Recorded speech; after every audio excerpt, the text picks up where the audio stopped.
আজকে আমরা কিওয়ার্ড রিসার্চের একটা খুব মজার জিনিস শিখব, যেটাকে অনেকে বলে all in title keyword research, আবার অনেকে বলে KGR keyword research, keyword golden ratio, KGR এভাবে অনেকে বলে, আবার অনেকে বলে all in title keyword research. হাইপোথিসিসটা কি আমি আপনাদের বুঝাই, তাহলে আপনাদের বুঝতে সুবিধা হবে। হাইপোথিসিসটা হইল, যদি আমরা এমন একটা কিওয়ার্ড খুঁজে পাই যেই কিওয়ার্ডের জন্য গুগলে এনাফ সার্চ রেজাল্টই নাই ভালো, সেই ক্ষেত্রে আমাদের যদি একটা এস্টাবলিশড ওয়েবসাইট থাকে তাহলে আমরা মোটামুটি 7 দিনের মধ্যে ওই কিওয়ার্ডের জন্য গুগলের প্রথম পেজে চলে আসতে পারি। আপনাদের এক্সাম্পল দিই, তাহলে আপনাদের বুঝতে সুবিধা হবে। একটা জিনিস আপনারা হয়তো জানতেন না, আজকে জানলেন, সেটা হলো আপনি যদি এমন রেজাল্ট গুগলে খুঁজে পেতে চান যেগুলার, দেখেন আমি লিখেছি অল ইন টাইটেল কোলন তারপর গ্যাপ দিয়ে খালিদ ফারহান। এটার মানে হইলো আমি গুগলকে বলছি যে গুগল আমাকে শুধু এমন রেজাল্টই দেখাও যেগুলার টাইটেলে খালিদ ফারহান কথাটা আছে। সো দেখেন এখানে গুগল আমাকে যত রেজাল্ট দেখাচ্ছে, আমি যেই পেজেই যাই, আমি I am not a robot select করলাম, যেই পেজেই আমি যাই খালিদ ফারহান টাইটেলে খালিদ ফারহান নাই এরকম রেজাল্ট কিন্তু গুগল আমাকে দেখাচ্ছে না, তাই না? সো অল ইন টাইটেলের বৈশিষ্ট্যই এটা। অল ইন টাইটেল দিয়ে যদি আমি সার্চ দিই তাহলে গুগল আমাকে শুধু ওই কিওয়ার্ডগুলাই দেখাবে, যেগুলো ওই রেজাল্টগুলাই দেখাবে যে রেজাল্টগুলোর টাইটেলে খালিদ ফারহান আছে। আপনারা তো জানেন টাইটেল কি, এটা হলো টাইটেল আর এটা হলো ডেসক্রিপশন। কেজিআর ফর্মুলাটার বা কিওয়ার্ড গোল্ডেন রেশিও বা অল ইন টাইটেল, এইটার মূল কথাটাই হইল, আমি যদি এমন একটা কিওয়ার্ড খুঁজে পাই যেইটার জন্য গুগলে এনাফ রেজাল্টই নাই যেগুলোর টাইটেলে ওই কিওয়ার্ডটা আছে, তাহলে ওই কিওয়ার্ডের জন্য আমি খুব সহজেই আমাদের ওয়েবসাইটটাকে, আমার যে এস্টাবলিশড ওয়েবসাইট আছে বা আমার ক্লায়েন্টের যে ওয়েবসাইট আছে ওই ওয়েবসাইটকে আমি গুগলের সহজেই প্রথম পেজে নিয়ে আসতে পারবো। তাই আপনাদের এক্সাম্পল দিই একটা।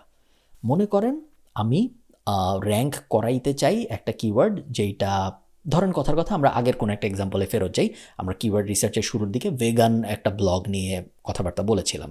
সো মনে করেন ভেগান রেসিপি ফর ডগস, কথার কথা আমরা দেখতেছি গুগল আমাকে বলতেছে যে এইরকম 111টা রেজাল্ট আছে, গুগল 111টা রেজাল্ট এরকম খুঁজে পাইছে যেই রেজাল্টগুলোর টাইটেলে ভেগান রেসিপি ফর ডগস কথাটা আছে। যেমন দেখেন এটার মধ্যে ভেগান রেসিপি ফর ডগস, পাশাপাশি থাকতে হবে জরুরি না, এটার মধ্যে আছে vegan recipe for feeding dogs, but ওই তো এই 4টা ওয়ার্ড আছে।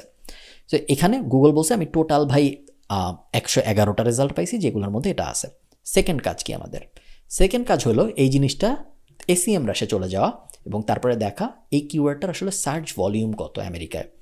আমরা দেখি vegan recipe for dogs, vegan recipe for dogs আমরা দেখতেছি এমন কোনো সার্চ ভলিউম নাই। সো এটা খুব একটা ভালো ক্যান্ডিডেট না, কারণ এটার জন্য হয়তো আমরা র্যাঙ্ক করতে পারবো। আমরা মাত্র 111টা রেজাল্ট আছে এখন, তার মানে আমরা হায়েস্ট 112তম হব, মানে 12 নাম্বার পেজে যাব, এর বেশি তো আর যাইতে পারবো না, তাই না? সো ওই দিক থেকে ভালো, বাট এটার সার্চ ভলিউম নাই, সো ওই দিক থেকে খারাপ। সো আমরা আরেকটা কিওয়ার্ড ট্রাই করি। মনে করেন আমরা এখন সিলেক্ট করব, এখানে চলে আসলাম, vegan food for dogs 260, interesting. So এটার সার্চ ভলিউম আছে। তো আমরা এখানে চেঞ্জ করে দেখি ভেগান ফুড ফর ডগস দিলে কয়টা পাওয়া যায়। 388টা রেজাল্ট পাওয়া গেছে। সো দেখেন 388টা রেজাল্ট গুগল আমাকে বলতেছে এরকম 388টা ওয়েবসাইট আছে দুনিয়ায় যেগুলার কোনো না কোনো পেজের টাইটেলে ভেগান ফুড ফর ডগস কথাটা লেখা আছে। এখন আমরা অঙ্ক করব। অঙ্কটা কি? অঙ্কটা মাথায় রাখেন, আমি এখানে লিখে রেখেছি, আপনারা চাইলে কোথাও লিখে রাখতে পারেন। কেজিআর একটা রেশিও, কিওয়ার্ড গোল্ডেন রেশিও, এটা একটা রেশিও। আমরা দুইটা জিনিস ভাগ দিব, number of all in title result. So all in title result কত এখানে? 388। সো আমরা 388 divided by search volume, search volume. So এই কিওয়ার্ডটার সার্চ ভলিউম কত ছিল? ভেগান ফুড ফর ডগস, এটার সার্চ ভলিউম ছিল আমরা জানি 260। So 388 divided by 260। এই নাম্বারটা, এই যে 1.4, এই নাম্বারটা যত কম হয় একটা কিওয়ার্ড র্যাঙ্ক করা তত সহজ। এই নাম্বার যত বেশি হবে একটা কিওয়ার্ড র্যাঙ্ক করা তত কঠিন, যদি আপনি কিওয়ার্ড গোল্ডেন রেশিও ফলো করেন বা এই কিওয়ার্ড রিসার্চের মেথডটা ফলো করেন। তো আপনি এখন চিন্তা করেন এই নাম্বারটা একটু কম কিভাবে হইতো। এই নাম্বারটা একটু কম হইতো যদি আমাদের সার্চ রেজাল্ট আরও কম আসতো। এখন তো আমরা 388টা রেজাল্ট দেখেছি, এখানে 388টার জায়গায় আমরা যদি এখানে 50টা রেজাল্ট দেখতাম, সেই ক্ষেত্রে আমাদের এই নাম্বার অনেক কম আসতো, 0.19, খুবই ভালো। আবার মনে করেন 388 আছে, সার্চ ভলিউম যদি আমরা আর একটু কম পাইতাম, সো 50 না, সার্চ ভলিউম আমরা যদি আর একটু বেশি পাইতাম, সো 5000, সেই ক্ষেত্রেও আমাদের কিন্তু ম্যাথ কাজ করতো, আমাদের রেশিওর রেজাল্ট কম আসতো। সো এই ব্যাপারটা একটু মাথায় রাখবেন। কখনো কখনো আপনি রিসার্চ করতে পারেন যদি আপনার খুব তাড়াতাড়ি কোনো কিছু গুগলের প্রথম পেজে র্যাঙ্ক করাইতে হয় আপনার ক্লায়েন্টকে দেখানোর জন্য। মনে করেন আমি আপনাদের একটা হ্যাক শিখাই দিই। ধরেন কথার কথা আপনার নাম আব্দুল কালাম। সো আমি all in title Abdul Kalam is a smart man.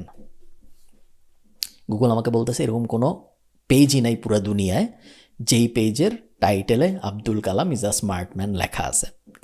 এখন আপনার নাম যদি আব্দুল কালাম হয় এবং আপনি যদি গুগলের প্রথম পেজে র্যাঙ্ক করতে চান, আপনি দেখতে পারতেছেন যে গুগলে আসলে এরকম কোনো পেজই নাই যেই পেজে Abdul Kalam is a smart man হইল টাইটেল।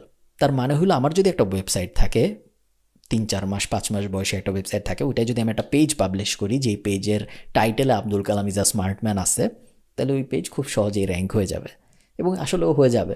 আপনি যদি এরকম কেউ হয়ে থাকেন, আপনি যদি এটা ট্রাই করতে চান, ট্রাই করে দেখেন, খুব সহজেই আপনি এটা র্যাঙ্ক করে ফেলতে পারবেন। প্রবলেমটা কি? প্রবলেমটা হলো এটার সার্চ ভলিউমও নাই। সো এটার নিয়ে র্যাঙ্ক করলে আসলে তেমন কোনো লাভ হবে না। So as a SEO expert আপনার কাজ হইল এমন কিওয়ার্ড খুঁজে বের করা যেটার অল ইন টাইটেলের সংখ্যা কম, আবার সার্চ ভলিউমও আছে।